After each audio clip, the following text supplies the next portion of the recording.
After having explored the different ways to deal with variability, we are still left with the question on how to actually decide on what combination of options is best to get to a climate-neutral electricity supply.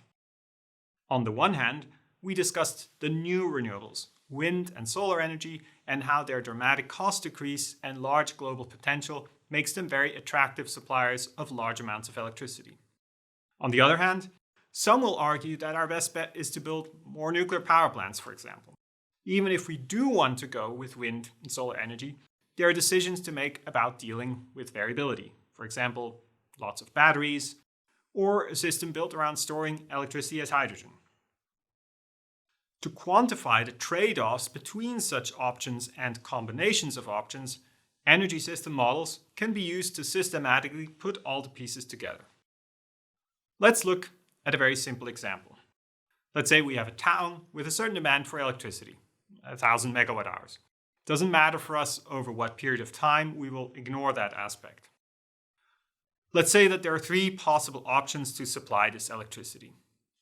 A photovoltaic plant, which can deliver a maximum of 1,000 megawatt hours, so exactly what the demand is. A nuclear power plant, which can deliver more, 1,500 megawatt hours. And a wind farm, which can deliver up to 500 megawatt hours. Our objective, indicated at the top, is to supply all of the demand at the lowest possible cost. Let's assume each option has a certain cost per unit of electricity delivered. I've compiled everything in this table here. The three options, their cost, and their maximum supply. So, how should we supply electricity to our town? Well, given our objective of minimizing cost, we start with the cheapest, wind, and use it up to its maximum capacity. Then move on to the next cheapest, PV. So there's no need for nuclear power here. But who says that PV costs just $50 per megawatt hour? What if my data are wrong and it really costs $150 per megawatt hour? Well, the optimal solution, if we still want to minimize cost, now indicated in blue, changes quite dramatically. No more PV. Instead, we use nuclear, together with wind, which is still cheapest. You can see where I'm going with this. What if PV were super cheap? Our optimal solution would be to use only PV, since its maximum supply is large enough to cover demand on its own. No need for wind power, no need for nuclear. Now, none of this is surprising, none of this is rocket science. We defined a very simple optimization problem, and we have seen that the optimal solution to this problem changes based on our assumptions. Now, of course, there's a very large problem here. If we want to use an approach like this to help plan for the future, say a fully climate-neutral electricity supply by 2050, then we would need to make assumptions about how much things will cost in 2050, especially how much things will cost relative to each other. Is wind power cheaper than PV? Is nuclear more expensive than wind power? We discussed how to quantify cost last week and saw another variation of this figure already back then. We know that the cost of PV declined dramatically from 2010 to 2020. But making a credible assumption about its cost in 2050 is pretty hard.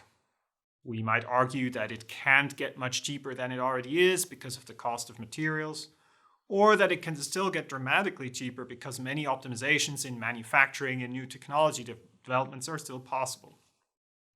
We'll only know in 2050 who was right. Still, the approach we used above is exactly how energy system models work. They are formulated as mathematical problems, solved by algorithms that look for an optimal solution. The only difference between our toy model to decide between wind, PV, nuclear, and real models is that the real models are massively larger and more complex. You might set up a model where the world is split up into different countries or provinces, tell the model what the demand for electricity, heat, and energy for transport use is in each of these model zones, then let the model build power plants, transmission infrastructure, storage systems, and so on, based on costs, time series of generation and demand variability, the availability of land, and all sorts of other constraints and assumptions. But of course, it is you, the person making the model, that puts in these assumptions, like the costs.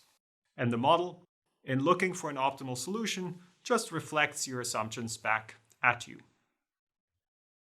This is very important to keep in mind when looking at reports and studies which use such models to generate solutions, scenarios, pathways. Results from such models can only help make decisions if there is reasonable transparency about the assumptions that went into them.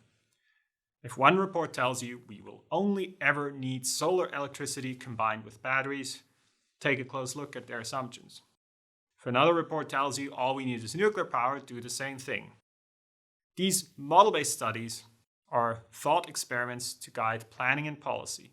They're what-if explorations. For example, to look at the implications on the design of a climate-neutral energy system if PV became incredibly cheap. So after this conceptual introduction to what energy system models are, next week Francesco Lombardi will show us in a guest lecture a real-world example of using such a cutting-edge model to understand the trade-offs between different options to balance renewable variability in Europe.